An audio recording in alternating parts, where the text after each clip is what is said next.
Magandang umaga mga kapatid. Meron lang akong ikikwento, no? Ito yung experience sa school. Nung high school kami na hindi ko makakalimutan. Kasi mayroon kaming teacher na apelyido na ay Osorio. Ito ay babae.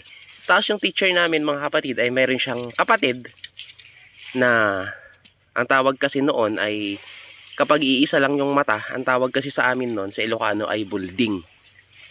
So, ang tawag sa kanya ay Bolding, pero ang pangalan niya ay Celso. Ayan. So tayo mag-uumpisa, no? Gusto ko lang i-share, natutuwa ako eh. Napapangiti talaga ako pag naalala ko. So, araling panlipunan noon, mga kapatid, yung ginagawa namin. So, nagtanong yung teacher.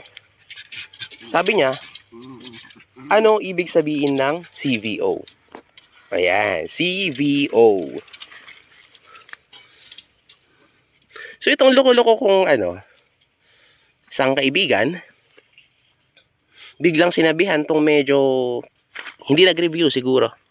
Kasi pangit naman sabihin pag sabihin nating bobo, 'di ba? Wag 'yon. Hindi nag-review. So sinabihan niya kaagad, "Pre," sabi niya, "Celso, Bolding, Osorio." So itong isa naman, excited, tinaas yung kamay. Ayan, tinaas niya kaagad. So sabi ng teacher, "Ikaw." So tumayo kaagad tong tropa namin, no, na excited sumagot. Tapos sabi niya, "Ma'am, Celso, Bolding, Osorio." Alam niyo mga kapatid, galit na galit yung teacher namin. Sabi niya, "Labas!" Lahat kami damay kasi tumatawa kami.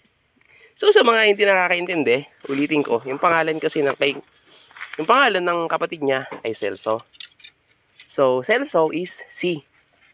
Tapos yung V naman is dahil bulag yung isang mata, Wolding.